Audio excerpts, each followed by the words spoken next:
coffee right away. Stat. As I'm sipping my Dunkin' Donuts here. Like I said, we this show is geared around original local musicians, and you're one of them. I know you and Steve played together a few times.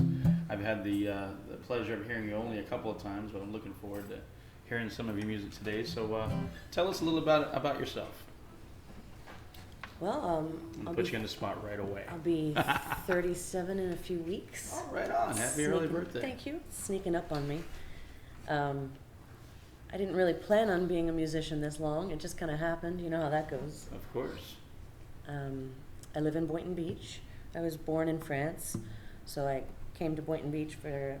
Really? You were born in France? Through a very roundabout way. Really? And you can sing in French? Yeah. That's cool right there. See? Very sexy.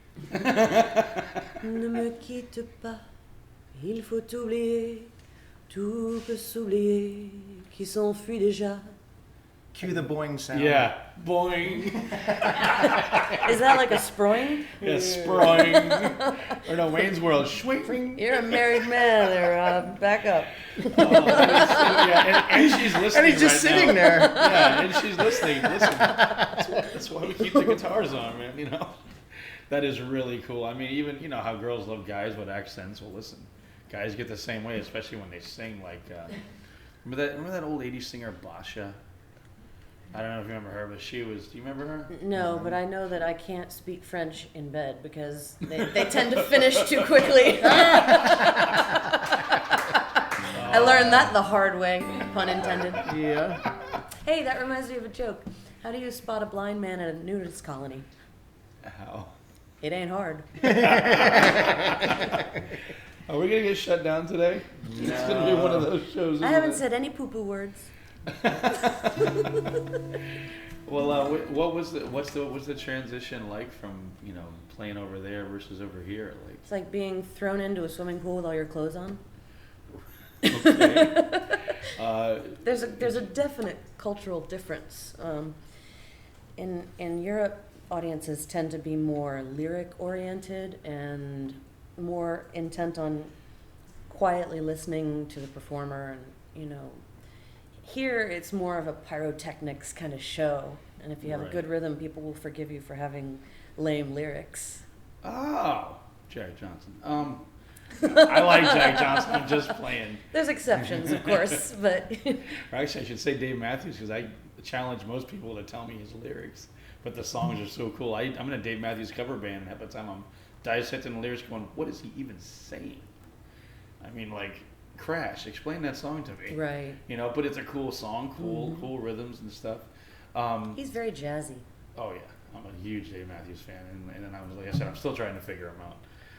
I remember when I was singing jazz a few years ago, I started learning the standards and then learning how to scat, and it was definitely a foreign language that took me a long time for it to click in my brain. Even just basic songs like Fly Me to the Moon that you've grown up listening to, when you're singing them, it's a whole nother ballgame. And then you get tired of... Are you playing it? Yeah, I'm trying to think of that one. With a few jazz, and I'm like breezing, you can scat over that. But Fly Me to the Moon, I probably did it in college. I don't remember it now. And then you learn the songs and you start singing them every week, and then you get bored with singing them the same way. So then you have to kind of learn how to scat because you're just trying to keep yourself interested. Yeah, definitely. And scatting too is I've always found, when we studied it in college. I mean, for me, it trains anybody who's a guitarist to. You just transfer that to your guitar playing. I mean, it forces you to be melodic, like you're improvising with your instrument. That your instrument's your voice. Half the time, you see guitar players, like George Benson, that'll sing their guitar lines, while it's going on. That's because they're really in tune with what's happening, and it's not a matter of what key am I in. It's a matter of I'm just singing. I'm just putting it out there, and that's really interesting. What kind of jazz training have you had? Formally, none. I just learned. That's true. Jazz isn't really formal. It's breaking the rules. I learned. I borrowed my friend's collection of the American Popular Songbook. Mm-hmm. I think there were 10 CDs total, and I remember I was 19 at the time, and I had never been exposed to that genre before. And I remember calling up my friend going, "Oh my God, I just heard the most amazing singer. Her name is Ella." And my friend says, "Fitzgerald?" Like, yeah, you've heard of her too? She doesn't hit a bad note. No. And if she does, she'll make it good. You know? Yeah. I was so naive about that genre, and I remember it was like unwrapping presents on Christmas morning, listening to those recordings of Sarah Vaughan and Dean Martin, and just, And who's the at last one? Etta James. Etta James. Yeah. I just that and it's you know what's really cool about older stuff is it's really stuff that our generation has to get introduced to. You're not going to hear it on the radio, Right. And I remember somebody bringing that at last song over to my house for me to learn it so she could sing it, and I'm just like, this is what singing's all about right here. I mean, it's like, her interval choice, her pitch was perfect. Like, nowadays, girls kind of live in that, R&B vibrato, where their pitch isn't always that great, but they know they're going to get pitchy, so they'll put a little vibrato in or a little stank, and it's like, just listen to somebody sing the national anthem. Oh, yeah. I think a lot of that's come from all the competitive music shows on TV, American Idol, The Voice. Like, it's like, for some reason that's become like the standard of what good singing is supposed to be, like, quote unquote soul singing. And it kind of bugs me because I think it's like a lot of great vocalists are getting pushed to the wayside because the younger generation thinks, well, you can't do like these million note runs, you must not be good. Yeah. So it's kind of like screwed our heads up a little bit, but it sounds like they do a lot of the same runs. That little, in between. It's like, it's almost the same thing I tell guitar players, even though I'm guilty of playing 8 million notes myself. But it's like, say something with whole notes and half notes, and like really, sing it out from the diaphragm and the pitch, and really get, like I said, the old jazz singers like Ella and Etta, like, they're there, and their pitch is just ridiculous. Like, I learned about phrasing from a singer, from Louis Prima's wife, Keely Smith. She was a great singer in her own right, but she always kind of hid in his shadow. And I remember she was singing with the Boca Pops maybe 10 or 15 years ago, and I was waiting outside. It was one of those rare cold days in Florida. It was February. We're going to have one this year, I think. Oh, don't tease me. So anyway, I'm waiting out back, and my boyfriend at the time was standing there shivering with me, and he goes, "I don't understand why we're freezing our balls off waiting for some 80-year-old woman that nobody's ever heard of before." And I said, "Listen, buddy, just because you've never heard of her doesn't mean she's not a phenomenal singer in her own right." Oh, yeah. So when she came out, because I always have something to say, I'm never speechless. She walks out, and I said, "Miss Smith?" And she says, "Yes," because I'm the only one standing there waiting to meet her, She thought something was wrong. and I said, Nothing. I was just a deer in the headlights. I had absolutely nothing coming out of my mouth. And my boyfriend elbows me hard, and I just jumped to life. And I said, "I just wanted to thank you for teaching me about phrasing. I've studied your recordings. You're phenomenal." And she said, "Oh, wow. Cool. Well, thank you very much." But phrasing is one of the things that's a lost art, which is why I like the jazz shows, because I get to introduce younger generations to that incredible genre, and I teach them about the songs. I teach them, I talk about the stories behind the music, like "Summertime and the living is easy," right? We all know that one. Yeah. But most people don't know that was written kind of like, it became the Black national anthem for a while, and it was written by this white Jewish boy from Brooklyn, Really? That is really funny. A lot of those old show tunes were. Mm-hmm. Yeah. Who actually wrote it? I know That's from it. Porgy and Bess, isn't it? Porgy and Bess. Gershwin, I think. It was Gershwin, right? Yeah, I don't know why that slips my mind, but yeah, it definitely was a white Jewish boy from the I thought it was Sublime. Yeah, exactly. Sublime, no. So tell me a little bit more about yourself. Like, now you're playing. For those of you just turning in, by the way, we're talking to Alex Bach, and she is a local area musician and aspiring songwriter. You write a lot of your own stuff, I imagine. Yes. Any the one we listened to when the show started was called. Would you like to hear one? Yeah, I do want to hear one, but I want to talk about the one that we had when we first came in. It's All Up to You. Yes. Can you tell me a little bit about that one? I was driving on... People already heard it. I was driving on Boynton Beach Boulevard, and it just struck me. So I had to pull over into this apartment complex called Casablanca, I think, just to sit in the parking lot and write it all out, because it was one of those that just comes through you. Oh, yeah. And in 15 minutes, it was done. Exactly. I was sitting in my car, elated but exhausted, going, what the fuck just happened here? Yeah. Isn't it amazing when it happens? Like, you almost say to yourself, well, this song can't be good because I just finished it in 15 minutes. And I can tell you the song that we started with, the one I wrote for my wife, not lying, went on a 3-mile walk. I was thinking it.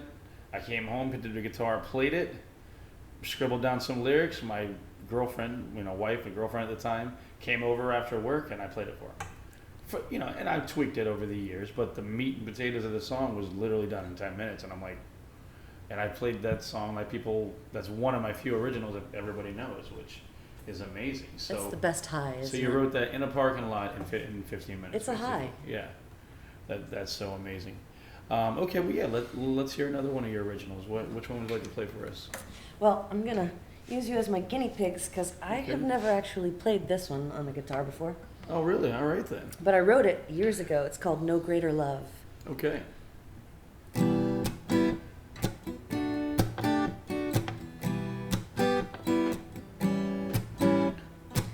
I saw an elderly man and wife walking hand in hand.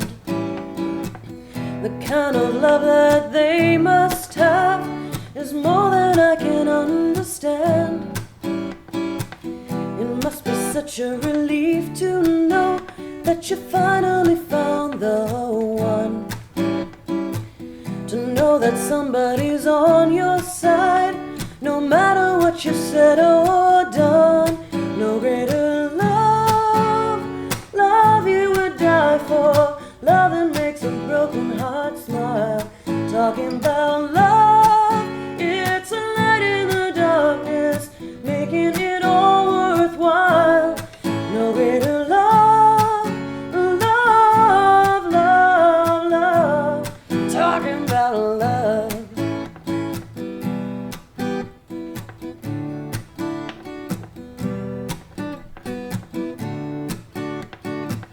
I got a fun little job that pays just enough for a room and a car. Friday night I went out on the town with some people I met at the bar. Such a gift to be young and free. No one complains if I never come home. I wonder if it's my destiny to spend the rest of my life alone. No greater love you would die for. Love that makes a broken heart smile. Talking about love, it's a light in the darkness, making it all worthwhile. No greater love, talking about love. No greater love, talking about love.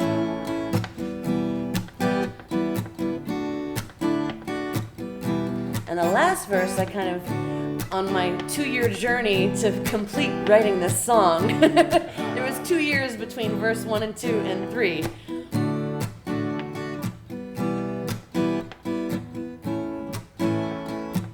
I used to feel like an empty cage, like a tower that no one could climb.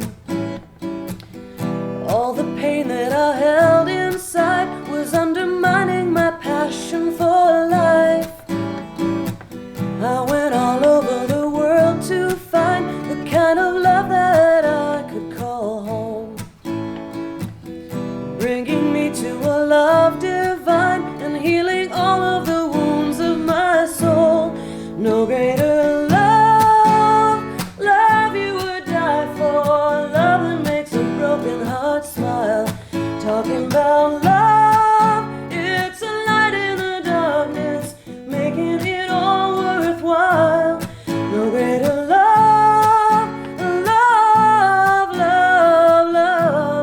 talking about love.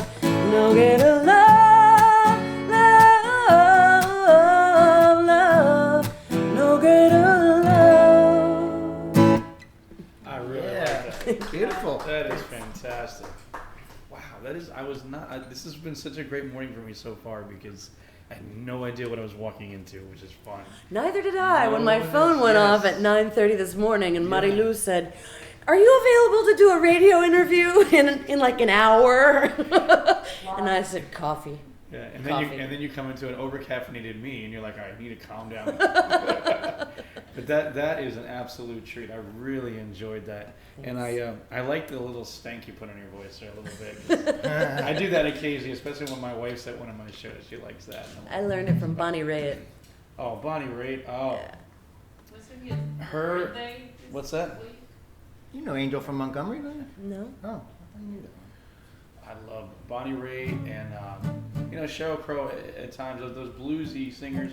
You ever listen to Susan Tedeschi? No. Oh, she's with Tedeschi and Trucks, and another one of those just like, for girl singers, I guess singers in general, I prefer the bluesier singers, the ones that don't try to be opera stars or whatever, and like even though I can respect Mariah Carey, but like Tedeschi and Bonnie Raitt, those voices you can just listen to all day. It's so listenable, Bookmark Mariah Carey. We'll talk about her later in the show. Oh, okay. Have you met her, or are you? You were asking about mirror music. Oh yes, we will get to that. In fact, why don't we get to one of our topics? Let's see with first one. Let's see, what was your earliest or first concert that you've ever been to? It was a horrible experience that It usually starts like that. it marred me for 15 years. My neighbor across the street, my 13-year-old classmate Vanessa, asked if I wanted to go to a concert with her and her mom. She had an extra ticket. And I said, okay, well, I've never been to a concert before. That sounds like a fun adventure. And I ended up getting stuck in a Vanilla Ice concert with Tommy Boy opening for him. It was just slow hell. And after that, I stayed away from concerts for at least a decade. The question, even wanting to be a musician, although they're not really musicians. I was a 13-year-old impressionable young girl. That was just wrong. That was so wrong. Well, did it push you in a different, obviously you weren't necessarily in that direction. Yeah, it pushed me into academics. I didn't sing at all in high school. She quit, basically. Nobody knew I sang in high school. I went off to college thinking I'm going to become a business attorney and work for some major conglomerate. Right on. And then I wrote my first song sophomore year of college. What was your first song? It was called Worthless, and it's on the CD. We are playing. By the way, if you're just tuning in, we're listening to Alex Bach. I can't talk this morning, too much caffeine.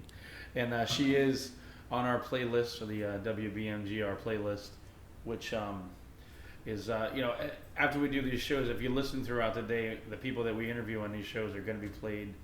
Myself, Steve Vincent, Alex, and we have a whole roster, which I'll be reading off later on of all the artists that we have on it. Because the whole radio station is geared toward original music. A lot of our local people are on it, so you've probably heard them. You know who I love? I heard yesterday, by the way, George Minosis. I heard him on the way here. You know what's funny is every time I hear it, I have to look because he sounds like Gordon Lightfoot. He does. He really does. Like, and there must have been kinda... and younger recordings too, because I hear him now. He still sounds really good, but just a little different. And I'm like, wow, his voice is really good. 1994. Really?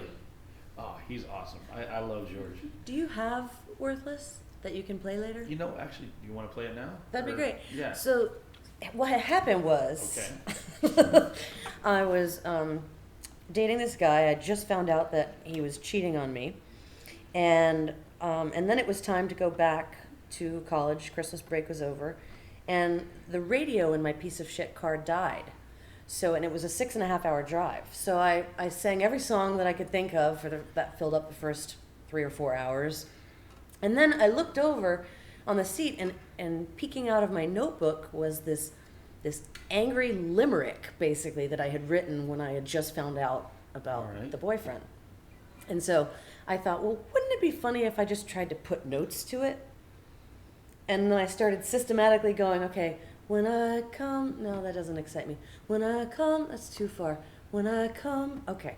When I come to your, no, when I come to your, that's boring. When I come to your, and I went through the entire verse, note by note, mathematically. You know, I wasn't inspired at all. I was just, as a scientist, I was dissecting the formula of a pop song, and See, that's really interesting. Because a lot of our listeners, especially the aspiring musicians, want to know, like, how do we come up with songs, and it's funny. I've listened to pop radio and had national artists ask the same question, and it's always a little different answer, and it interests me, especially someone with your background, that how you come to a song. And it's funny because you were probably in a lot of pain at that point when you were doing it, so by taking the mathematical route, you actually separated yourself from the pain. Exactly. Is it hard for you to perform it now, or is it? Oh yeah. Is it really? Yeah, and I still, even 15 years later, get nervous before every show. I used to throw up before every show. Now though, I play with Stephen Vincent, and he keeps me calm. Well, we could play the recorded version if you want. But yeah, I think everyone has at least one song inside of them. And even if you don't come from a musical background, even if you have to do it mathematically, do it. If there's a song inside of you, if it means that much to you, it's going to mean something to somebody else too. Oh yeah, I was listening to Howard Stern the other day, and he had Billy Joel on, and he was saying that he doesn't like to necessarily tell people what the songs are about, because he doesn't want to rob them of their ability to feel about the song how they feel about it. You hear lyrics.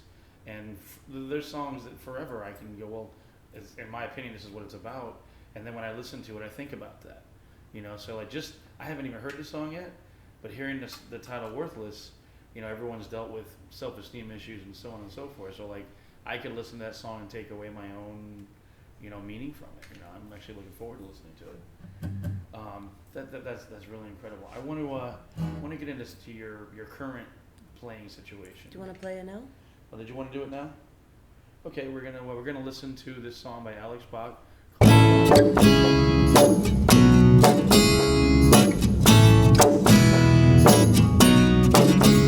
When I come to your back door, I leave behind my dignity. But love is stronger than pride, and you bite my tongue for me. If I come to your front door, will you turn out the light? Will you make me feel human for just one more night?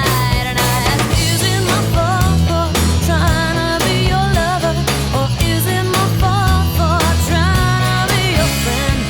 Baby, can't you see that I'm not like all the others? So why do you just make me feel worthless again? When you swallow your fear, you let down all your fences, but the condom hits the floor and you come to your senses. I didn't kill your mother, but you treat me like a whore. Don't blame me for the women who broke your heart before. Now scream, is it my fault for trying to be your lover? Or is it my fault for trying to be your friend? Baby, can't you see that I'm not like all the others? So why do you just make me feel worthless again? I ask how long must I wait? You say I shouldn't waste your time. I say I'm sorry, it's too late, you've already wasted mine. I feel so worthless, so goddamn useless. Do you think I'm clueless? 'Cause you act like you do.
Well, I really, really enjoyed that song.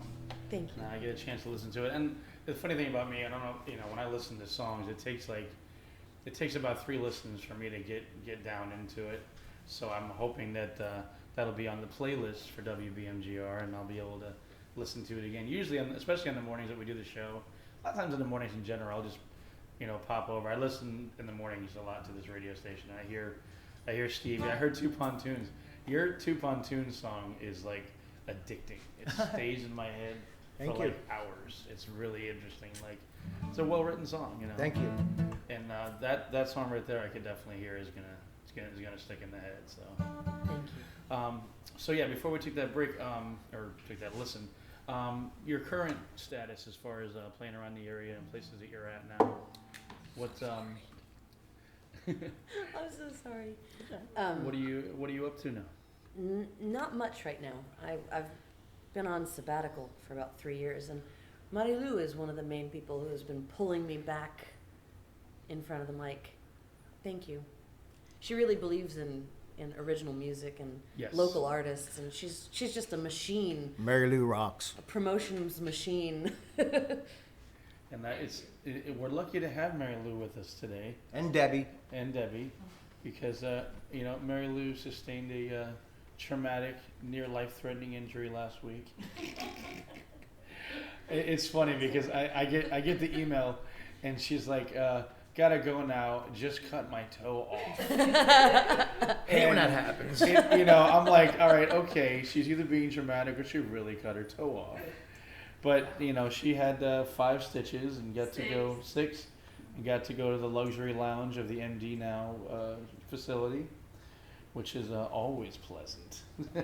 Lowest paid health workers on the planet. They're either texting or stitching you, one of the two. They had to sedate me to be able to put the anesthesia, actually. So we're glad to have her with us as well. Songwriting. So songwriting. Songwriting, let's talk about is we could talk about it for years, and Rob. that's the whole point of this show. I think sometimes you get the 15-minute immediate ones where I feel like I'm a channel for the spirit, whatever your name for God is. There's some kind of energy that moves through you. And after it finishes rushing through you and kind of tapers off like a faucet being turned off is what it feels like as it's pulling away from you.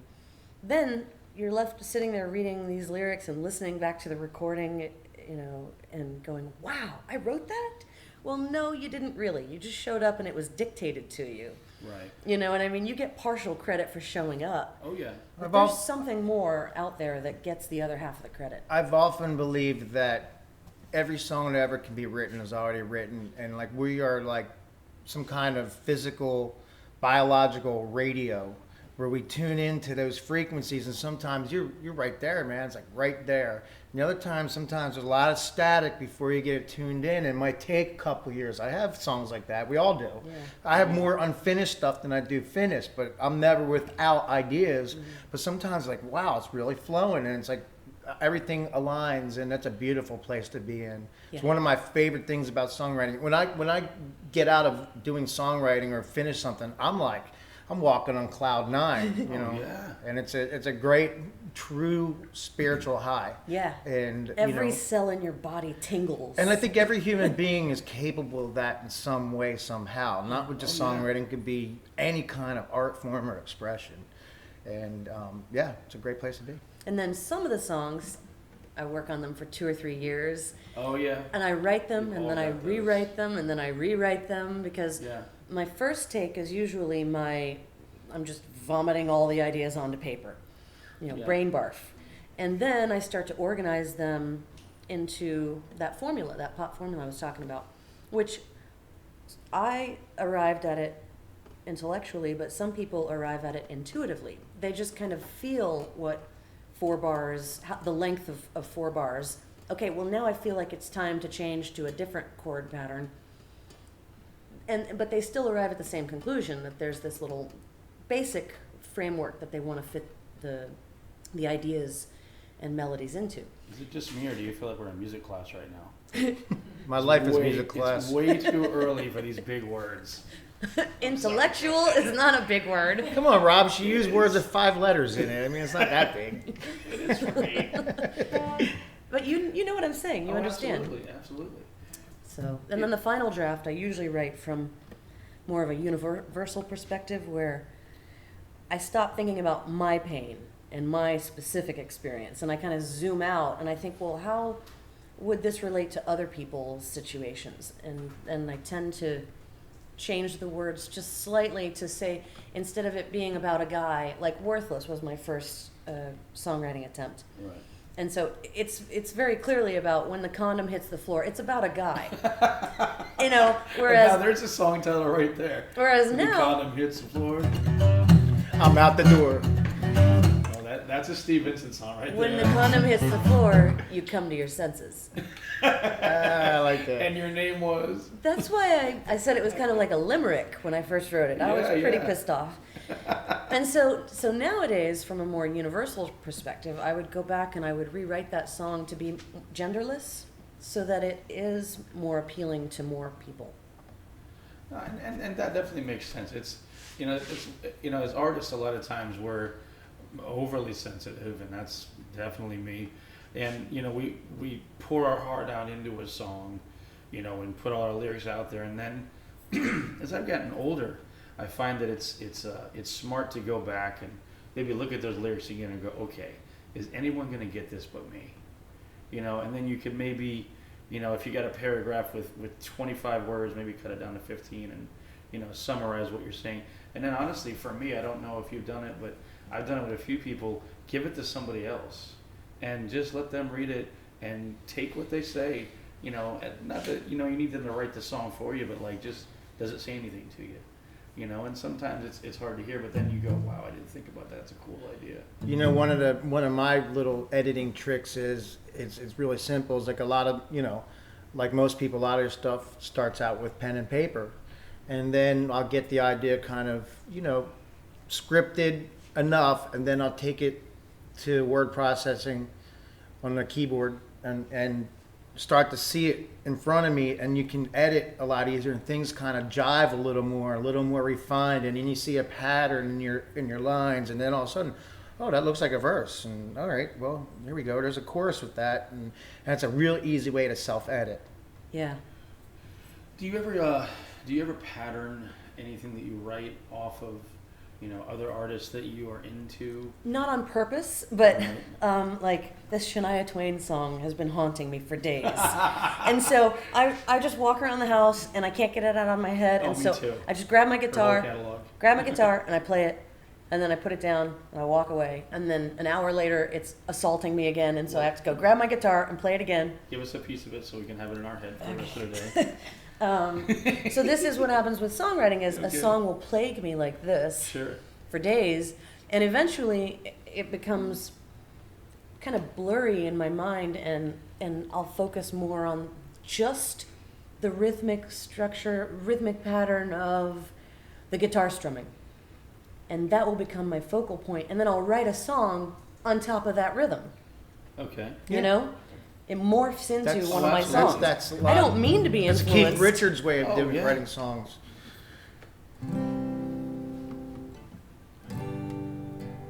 You got away, it seems. You gave me faith to find my dreams.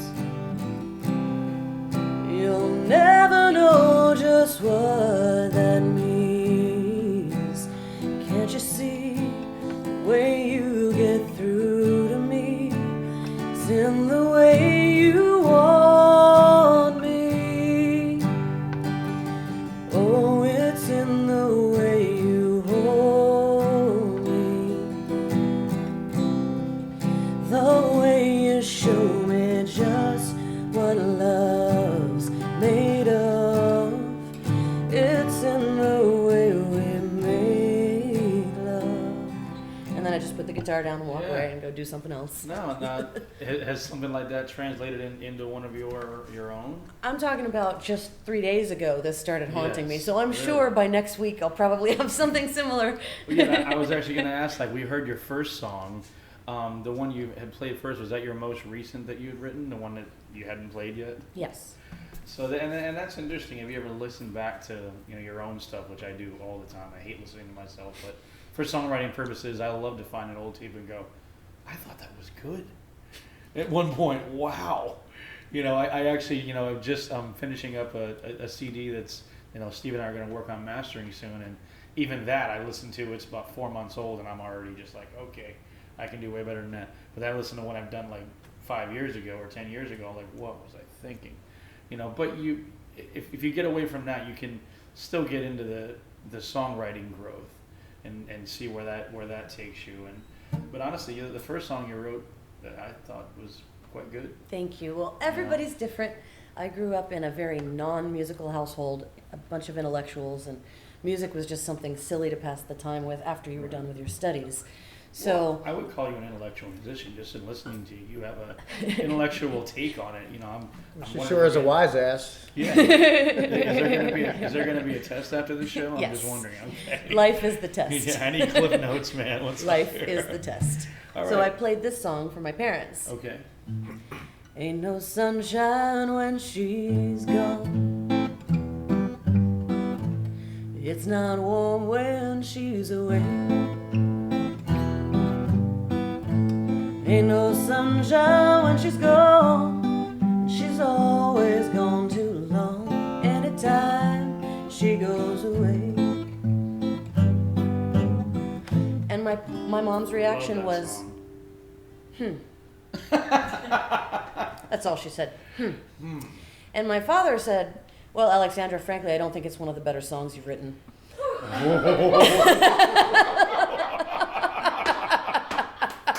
You're like, And I well, said, never mind, guys, never we mind. could retire on the money that song's made. I would be on my yacht off the coast of Fiji right now, Dad, if I had written that one. That's So fantastic. that's my background. So no, I go back and listen to songs that I've written 5, 10, 15 years ago, like Worthless, and I'm thinking, wow, I think I'm a little too hard on myself. I should write more. I should write more. Oh, absolutely. And then, of course, I never do. Did you ever write with other people? Like, since we started doing this radio show, I've actually been sandbagging several ideas that I want to work on with Dr. Vincent here because, Steve and I both play out, 5, 6 nights a week sometimes, and then we get into the rut and we start writing when we get a free minute. Maybe it's in the morning with coffee, but when we did the first show a few weeks ago, it was like, man, we've been wanting to do this anyway, just to jam together. And then it's like, I know he's got a box full of half-written songs, and so do I. And to get someone else's take on it, just whether it's direction, whether it's tempo, vibe, whatever, it's just that to me is exhilarating because it's almost like it seems less like work and more just like fun. I had a songwriting partner. Oh yeah? Yeah, he was awesome. He could play anything on the guitar, and he had great ideas that I could hear. He couldn't sing his way. He couldn't sing at all. But he would squeak out this half melody, and I could hear what he was thinking. Yeah. And he and I wrote an entire album together, and then he passed away of a pill overdose in 2009. So I haven't written with anybody since then, Really? but I was kind of thinking maybe Steven might pop my cherry in that way and get me back into songwriting. Well, we were just talking about, I gave her Popping her a cherry. bunch of, a boatload of MP3 of instrumentals that I just never put words to. I used to just love just recording, writing instrumentals, and I did the instrumentals like with the verse, chorus, bridge in mind, just simple pop formula, but Yeah. they're just open for interpretation. I mean, Yeah. I'd like to, it's always interesting to see what people come up with over something like that I did that I've never imagined coming up with. I think you guys should. As a matter of fact, we should have you on the show in like another month or so, and we'll debut the Steve and Alex show. That'd be cool. Sure. Yeah. So I'd like to hear another one of your songs if you happen to have one available for us. I'm going to do Not Fine. Not fine. All right. You know this one, If you're Money just tuning Lou? in, we are listening to Alex Bach, and she's going to do one of her original songs called Not Fine. She's going to open with a tuning song. It's a Chinese song. It's Tune in. Chinese. Tune in. This is about how we lie to each other. I never lie. That's a lie.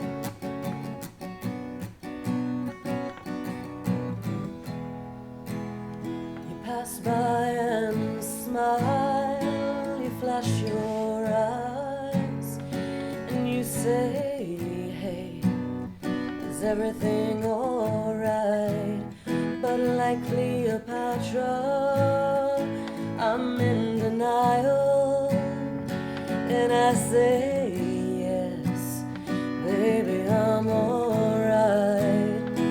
But that's a lie, 'cause I'm not fine, and I never will be if you're not mine.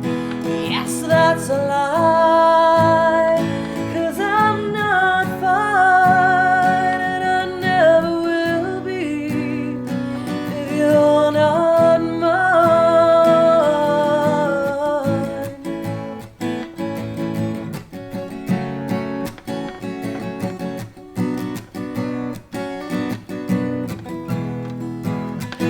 I'll never tell you that you're the reason the morning sun shines in my sky.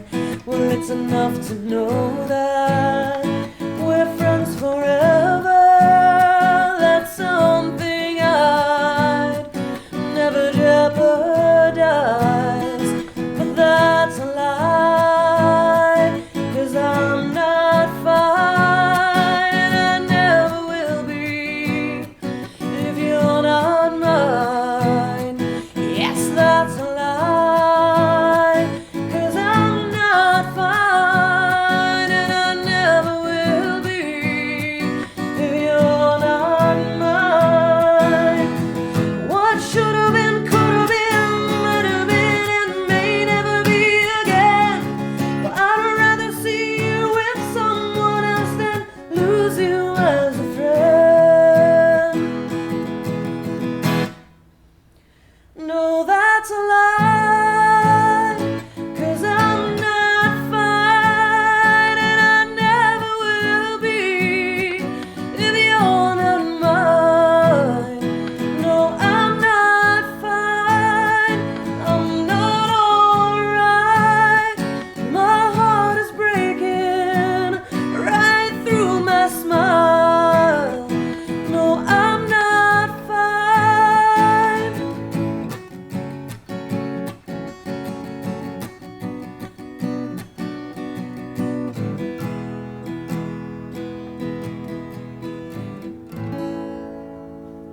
Wow. You know, I'm listening to this, and my production mind goes, I don't hear it as an acoustic guitar. I hear it as like a Piano. like no, as a Full rock rockin', band, yeah, electric like a guitar, rockin', like an absolutely. angst, like electric yeah. guitars, Yeah. real big epic production. Yep. And bring it up tempo, because you have plenty of room in there with tempo to boost it. Yeah, that could be a real I good love the rocker. melody, and I love that hook. Thanks. I mean, that is so Yeah. relatable. It's ridiculous, and it's funny because even though you're doing the "I'm not fine, I never will be," just those two phrases right there. Even though you're finishing it with "because you're not mine," as someone's listening to it, there's so many places in life where people put on that face.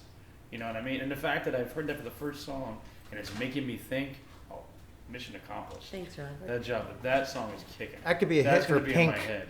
Yeah. Yeah. Seriously, that's a Pink type song. Yep. You ever hear that Dear Mr. President song she Yeah. did?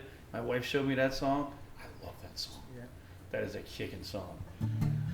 So now we get to do some of our little topics. Oh, yes. Yeah, 'cause I'm a big- Story time.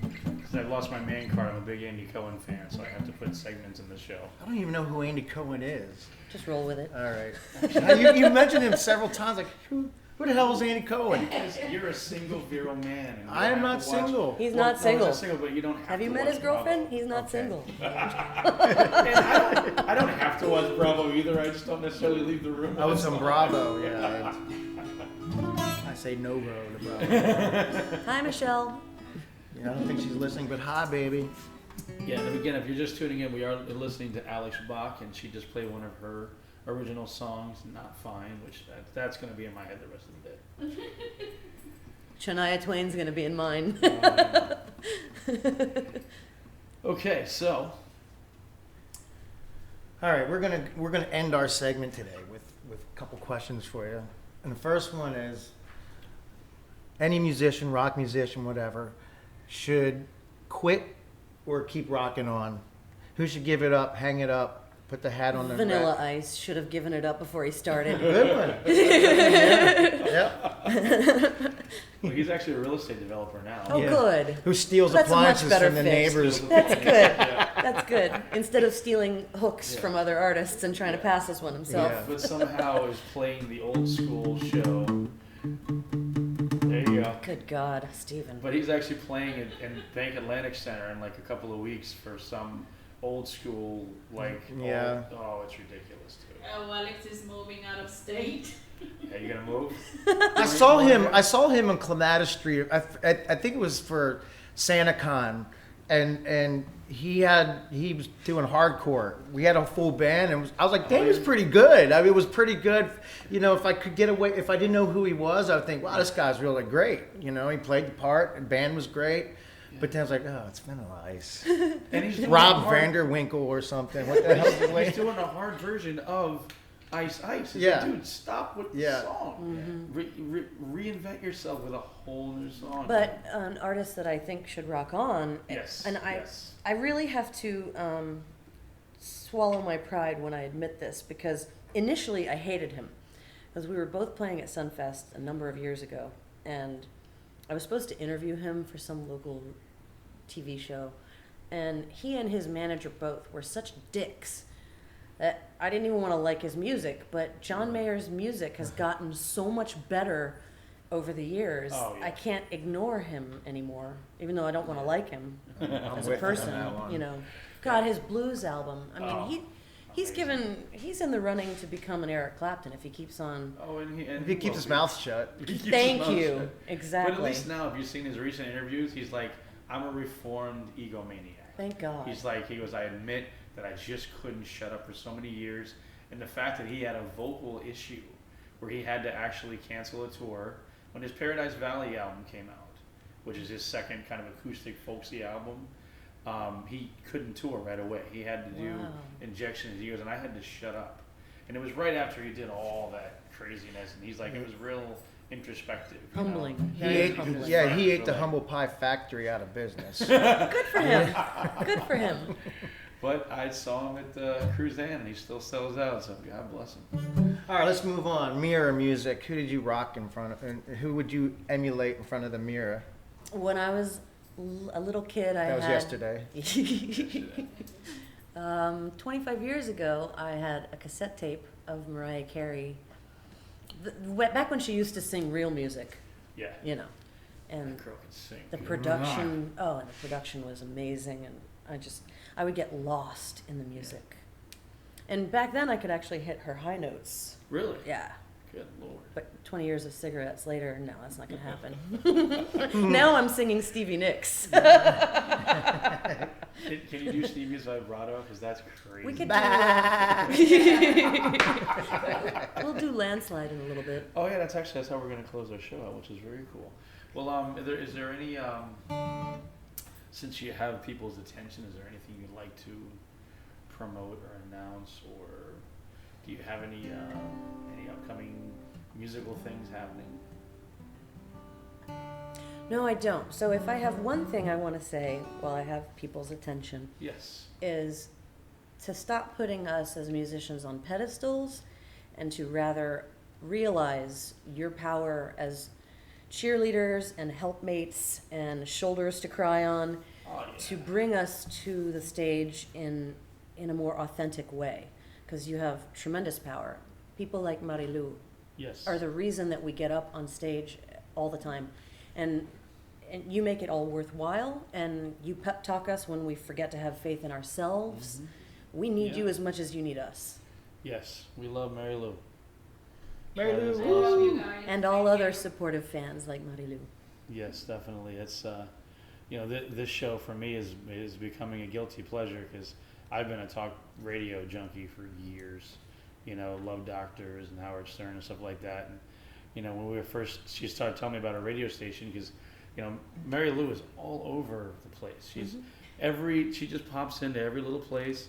She's always out. Yeah. You know, her husband must be like, you know, what is she doing? She's out every night, you know, with Just courting musicians. Oh yeah, you know, but I mean, The she's so. papers writing here, their lawyers, divorce. But the only reason I even agreed to do this show is because, you know, I mean, I wanted this.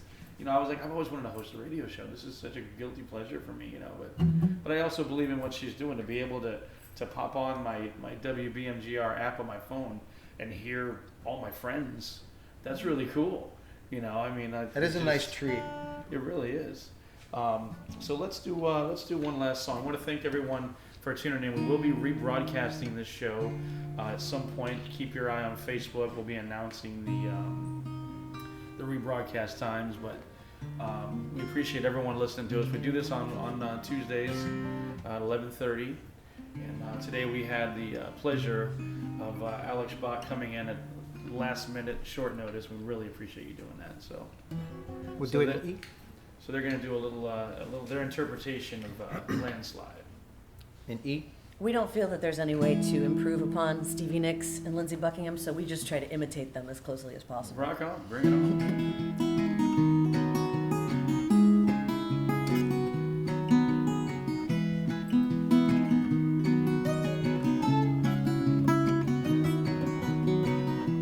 Took my love and I took it down. I climbed a mountain and I turned around, and I saw my reflection in the snow-covered hills till the landslide brought me down. Oh, mirror in the sky, what is love? Can the child within my heart rise above? Can I sail through the changing ocean tides? Can I handle the seasons of my life? I don't know.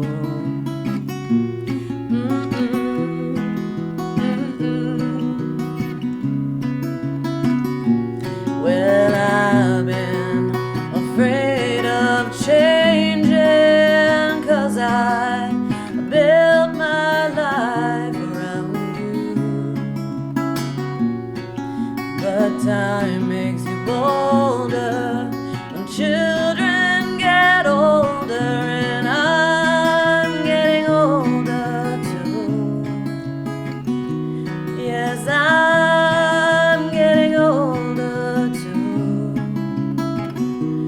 So take this love, take it down. Oh, if you climb a mountain and you turn around, and if you see my reflection in the snow-covered hills, well, the landslide will bring it down, down. And if you see my reflection in the snow